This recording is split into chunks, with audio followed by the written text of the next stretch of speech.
Welcome, everyone, to Trekking Across the Universe. This is our review show of Strange New Worlds Season 3, the final episode of Season 3. Woo! Yeah, exactly. And I think I'm glad it's the final episode so we can move on. So that's kind of rude to say, but it's true. And Greg has got his weapon of mass destruction ready. My weapon of mass illumination. Well, or destruction, depending on your point of view.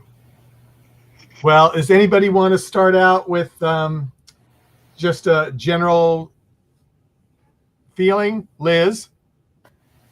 It was a little bit too timey-wimey, shall we say, for me. Yeah, okay. Greg? Timey-wimey? Yeah.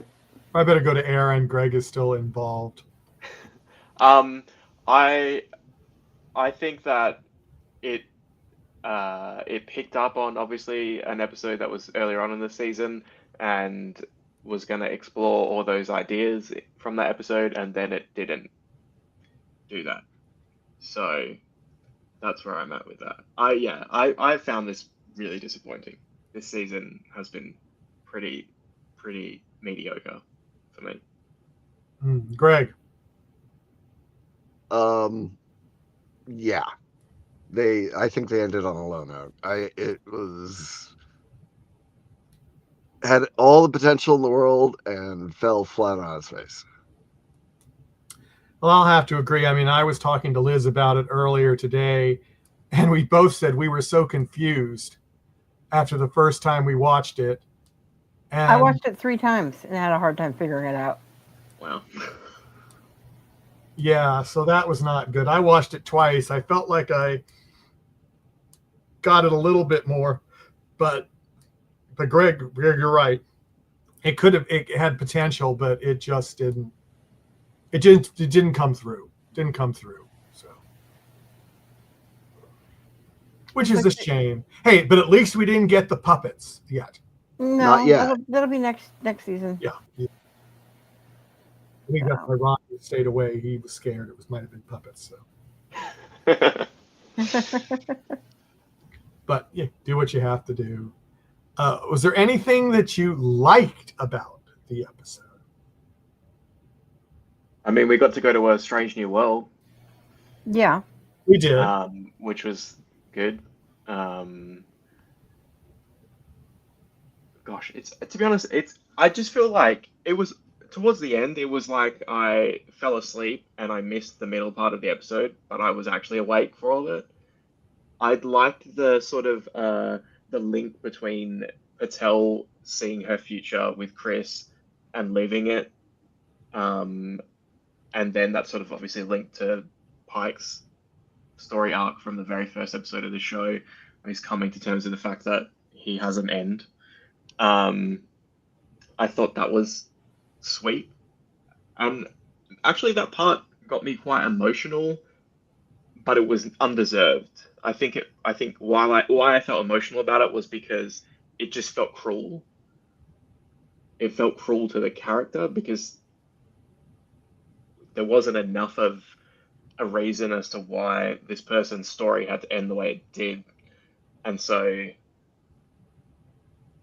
it actually reminded me, there's a Doctor Who episode where David Tennant's Doctor becomes human. Yeah. And when he gives up his life, he sees a glimpse of what his human life would be with this particular woman. And it actually kind of followed the same notes of them, having a house together and them having kids, and even on the deathbed, it was exactly the same. Mm-hmm. And I feel like that cruelty of that situation was obviously very emotional, but the circumstances that got them there, I feel like this story should have been a 2-parter, and we missed part 2. I would agree with you on that. The other thing, though, however, I would say I think they're trying to write their way out of it, because I think they're trying to give Pike an opening. Because when she had said, when she's fighting what was his name, Gamble, that she supposedly opened up this fabric to space and time, and which allowed us to see this other life. So does that mean, because she says something about, well, this resets everything, and we don't know, what's next anymore because nothing makes sense. And, I think she returned, well, isn't that the gift? So I think the writers are trying to write their way out of this canon storyline that we have. I don't know. To me, I just felt, well, my feeling was after I saw that the justification was for her to have to view this life with both of them, and from what I can tell, they both experienced it, not just one. Yeah, they both experienced it, but she needed that pure love that she would have gotten from him for all those years to defeat this pure evil being. Yeah, and that's what she needed. That's what I got out of it. But I think it was both. But as the way out of this, like I said, the canon storyline, and giving a line to her that she would have all this love that she could, infuse. Unlike the 2 starships with the laser beam in sync. That to me was one of the stupidest things that were done, because how on earth can a mind meld do that from 2 different ships? And then again, why on earth didn't Pike actually ask the captain for Kirk's ship instead of just straight going to Kirk and Kirk saying, oh, well, because, you helped us out so much with this, we'll do anything for you. Well, how do we know? Well, that wasn't Kirk's ship, number one. He's not the captain. I know. That's why I said, why didn't you go to the captain instead of just going through Kirk? And because they didn't want to have that character come back again and pay. Probably. Well, I didn't have the budget to pay her to come back. That's probably what it was, honestly. They spent all the money on the costumes and CG for that beautiful planet that we barely got to see. Oh, I know. I just think it was bad writing on that. But then the whole episode was bad writing. Yeah, but then again, okay, I mean, think about this. Who was involved with this? I mean, Alex Kurtzman was, and he, wound up. I think he did with the new timeline, Into the Darkness, and then of course he had his hand in the Amazing Spider-Man. I think it was 2, which goes back to the stupid blood DNA, magic DNA, which was in both of those. God, don't get me real, boy. Yeah, I think that was that bothered me, and I know I talked to Michael about that several times. It's like this is ridiculous. Hey, at least she didn't turn into a lizard.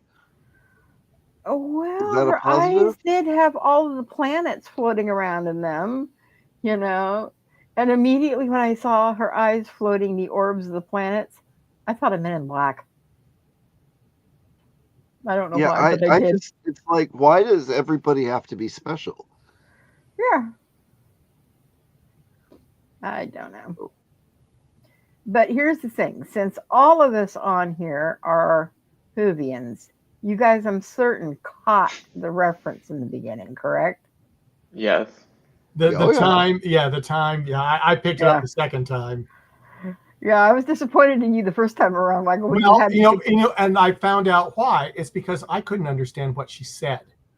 Oh, okay. And I turned on the closed captioning because you said I'd missed something. Yeah. And then when I got the closed captioning, I ran it back twice, and I go, "That's what I missed." I'm sorry. To me, that was the best and only part of the show. But that's just it. Hence my background today. Yeah. Yeah. Yeah. Mm-hmm. I see. You like that scarf, I can tell. Yeah. Yeah. Oh, it's yeah. Lego Doctor Who. How can you go wrong? Exactly. Got any Jelly Bellies in your pocket? No. Jelly babies, no. I mean. Although I did do my Gummy C and Gummy Zinc and Gummy Multi. But no Gummy anything else? Jelly babies are better for you. I mean, I'm sorry. Jelly babies are good. Honestly, I've always imagined that they're like close to the Haribo gummy bears. Am I right or wrong? No, they're nothing like them. No. No, What are I they? actually don't. I actually think they're really gross. Really? It's like a solid. They're quite bigger as well, and Yeah. they're coated in like a sugar, like dust, and they're very like gluggy, chewy. I found. Yeah, I think that's probably one of the reasons I like them so much. Yeah. But when I was a Yeah, kid, I used to just buy the Starburst Jelly Babies because they were really nice. Okay. So in the States, we have something like called Sour Patch Kids. Yeah. That are bigger, but they're coated with citric acid, so they're Yeah. tart. Yeah. So I'm guessing they're closer along those lines because those are pretty chewy. No. No. No. Well, no, I just got to go to someplace British and get them and try them. Oh, actually, there's a British store in Freeport, Maine. I wonder if they have them. They have all sorts of candy. Yeah, So I they could surely. go- They're like a staple, Yeah. English staple. So yeah. Yeah, they Yeah. should. So that's where I used to get the was it the Galaxy bars? Mm-hmm. All the I'll fun have to check things out there about to try them. But yeah, no, I got that the first time. We did have subtitles on, so that probably helped. So like that's like the little second little hint Yep. towards. And you got to remember, at the end of oh, now I can't pronounce his name at the moment. Nikuti, his next to last episode or something was along the lines of, well, we really need to go over and, visit the Enterprise, because I forget who it was that made the comment. This is a lot like the television show Star Trek. And he was Yeah, that Oh, was yeah, in yeah. that. Oh, the episode. Oh, yeah. Well, I can't remember which episode that was. Space Babies. Was it Space Babies? Yeah. Okay. Okay. I think that might actually be the last episode I've watched. Oh, wow. That was the first episode of the previous season. Yeah, I know. I wouldn't blame him. I'm I'm a just huge was fan not of that happy actor, with though. that new cast, and I just.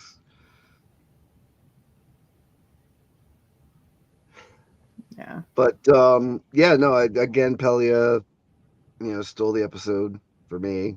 Oh yeah. Well, according to Liz, she had all the good lines. So She did. Always does. But yeah, I was. I thought they were going to save the kid, and then no, the kid's evil. He's a monster, and. But it was cool to see the actor come back, though. Yeah. Yes. He just didn't have a lot to do. He was more just like a prop in a costume. Pretty much, yeah. yeah. Yeah, and we barely got any of like what was going on with Mbenga and him, and why Mbenga was on the tablet. And Yeah, I mean, he Yeah. mentioned it, and it was like, but how? Why would that be on the tablet? I mean, what? Yeah. It was his story. Yeah. Yeah, I mean, his own personal life story. So I don't get that either. Yeah, on a whole different planet, and he'd never been there, and Yeah. yeah. like they had all these like really cool elements, but then they focused on the one idea that was just so bonkers that it ruined the episode. Yep. With Batel being, whatever happened to her turned her into this super being that is the only thing that could keep the Xanities at bay. Yeah. The dude or whatever. And she turned into that funky statue. Mm-hmm. Did you guys notice when she was early on, when she was working out her frustrations on the punching bag, and on the wall behind her, you see all, different weapons that you can choose to practice with. Why were there bathlifts on there when we are still enemies with the Klingons? Were there? Yes. I don't know, There were like maybe 3. because of the Klingon War or something. Maybe Mbenga uses them. Oh, good point. I think maybe he does. Come to think of it, I think he does. And Now that you mentioned that, no, not on Ortegas. I don't know about Ortegas, but I think I think Mega does. Who knows? Nurse Chapel may have a few too. She got some hidden secrety stuff. But here she's going out on all these other missions by herself now. Hmm. And Corby's staying on the planet. Corby's staying on the planet. Yeah, and then he has to be moved over to the other planet that he dies on. So, Uh-huh. and Chapel leaves the ship before that. So, yeah, there's a lot of things to still happen if they keep with the original timeline. So, I don't think they're going to. yeah, well, They've we'll- already think- not. yeah, they've I know. already stretched it a lot now. So, Yeah. I mean, because we've been rewatching the original series, and when the Menagerie episode, they asked Kirk if he's ever met Pike, and he said, when he once when they he transferred, took Fleet Command. Yeah. I will say one thing that I found cool was in the end, Spock and Kirk are sitting playing the 3-level chess game. And if you, especially you, Greg, had said that you were rewatching the original, that is the very first scene that you see in the original is them sitting there playing the chess game. So that was kind Yes. of a cool little bridging, I thought. Definitely, because and also Kirk always seemed to beat Spock, Yeah. and it annoyed the heck out of him. Oh, I know. and it did. It would have then, been funny too. if this show ended at season 3 in that last scene, and then Yeah, started that the would original have. series with that first. That actually would have. Well, that's kind of almost what I got the sense of, is that they were hedging. They didn't want to hedge their bets. I expected them to do a cliffhanger, but with that last scene, I got the sense that they didn't want to hedge their bets and give something that would bridge. I just if felt they it moved. didn't get the season 4 and whatever, yeah. Yeah. Possible. I just felt that ending moved way too rapidly, though. All of a Oh, sudden, yeah. they found planets enough for a quote unquote 5-year mission. I mean, come on. Yeah, they spent so much time on that, romantic timeline for Pike and Batel. And very very little time on things that would have made it Star Trek-ier. Yeah. It was very like almost magic the way that the situation was solved as opposed to sort of science fiction. Yeah. And there was no explanation as to Yeah, it. it's like all the things that could have been interesting and developed became like footnotes. I honestly think that they wrote this as a 2-parter, surely, and then were like, okay, we can only do 1 episode. We'll just take out scenes, and it was like, That's possible. That's yeah. possible. that because it just like the threads just went nowhere Didn't go anywhere. from the start. Yeah. So So, in other words, the ley lines did not meet up. No, they did not. Wasn't Kurtzman involved in Lost and Fringe? Wasn't he part of that too? Wasn't what? Was Kurtzman part of the team that did Lost and Fringe?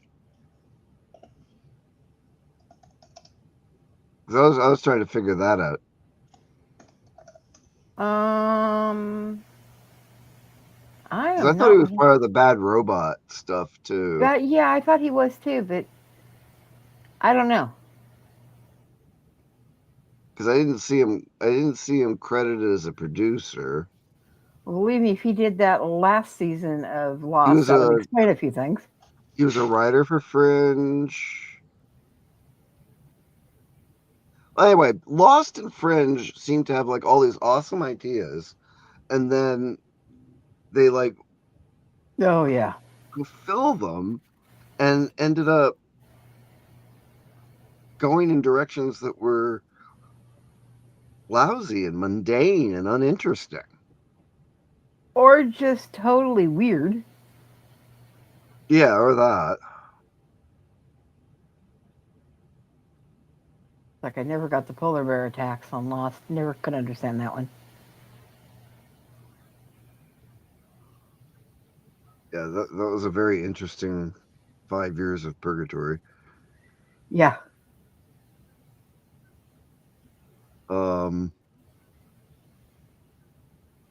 Thought the makeup was good on the aliens. I thought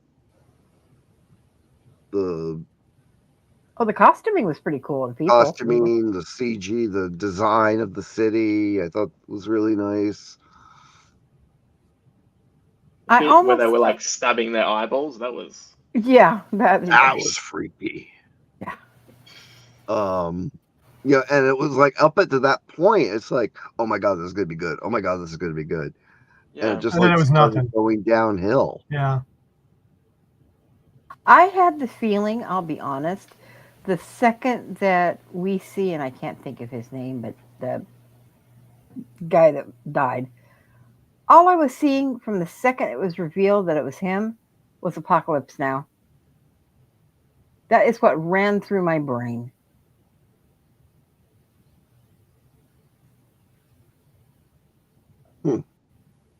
You know, just the reveal that he's revealed as the god for, you know, this whole group of people, and he's mentally goofy because he has, you know, this other alien inside him.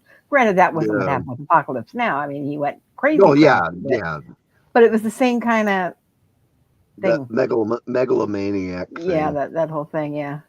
Where it was in Apocalypse, that was a little bit more, you know, like psychological Versus supernatural. Yeah. But I was actually afraid at one point it was going to be a lot like the Star Trek V thing, you know, with the entity at the center of the universe and Oh yeah. center of the galaxy, and so. But yeah, at least Patel didn't turn into a lizard. Yeah. That's one good thing about it. I don't know. Maybe having it gone on Enterprise would have been interesting. Yeah, and as corny as it was, I did kind of like the choreography of the ships. Well, yeah, I like the choreography of it, but I didn't understand the whole thing of the mind meld being that far away, and yeah. To my understanding, also at that point in time, being able to pinpoint a laser like a phaser beam like that. Yeah. On the subject of the mind meld thing, I kind of felt like it kind of made the dynamic between Kirk and Spock, which we see in the original series and later on, feel like it's just a result of this mind meld. That was like a 5-second sort of story explanation. It would have been better if they just had like a natural synchronicity, like their characters just understood each other so well that was what made them in sync, rather than making an excuse. Yeah. It didn't feel like it was earned. Again, it wasn't. Their relationship at the end of this episode isn't. There was no story or journey that they went on to get to that point. It was just there. A cheat, basically. Yeah. Yeah. And also, what sort of activities was he doing on Orion? On the moon, yeah. Mm-hmm. And Riker better never look through the history logs, or he might try doing the same thing.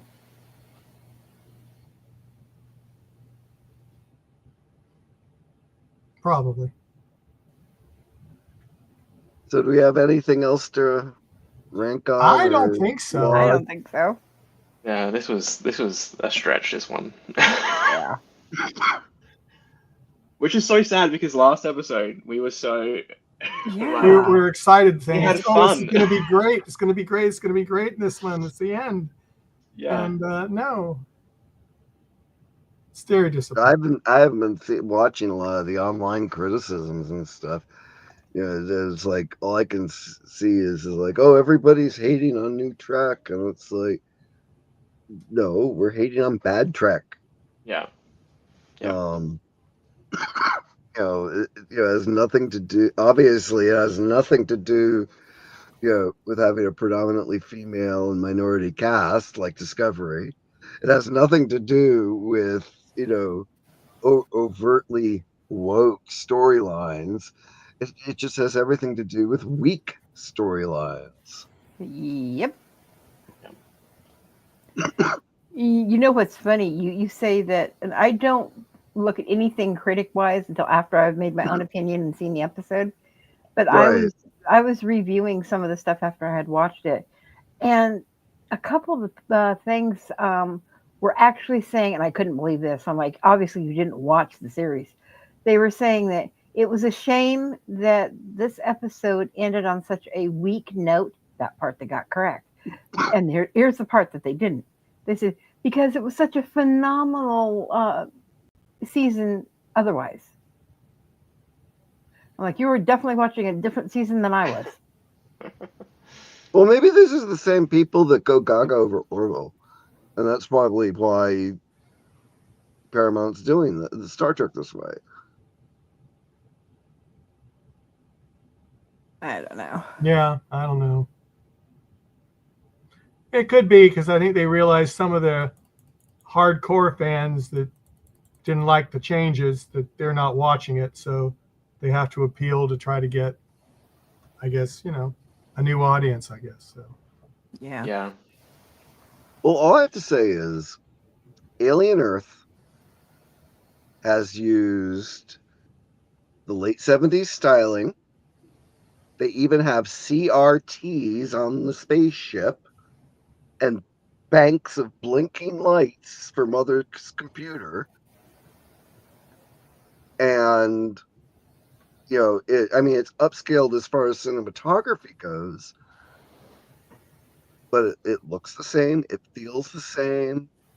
They've done homages in their presentation of the story. Almost to the point where some of the scenes are filmed exactly the same, with like people waking up out of their hibernation chambers. Wow. And they are telling an awesome story, and they are presenting it extremely well. There are complete plot lines through the season. Granted, it's serialized. And, so they can't say, well, people don't want Star Trek that looks like 1960s Star Trek. Because 1970s Alien is carrying into the 21st century very well. Yeah, I would think so. They have a diverse cast. They have a young cast. They have, new ideas for the universe. And they're pulling it off miraculously. So, there's no excuse for Paramount to, take this opportunity that they had with Strange New Worlds and not drive it to be a phenomenon.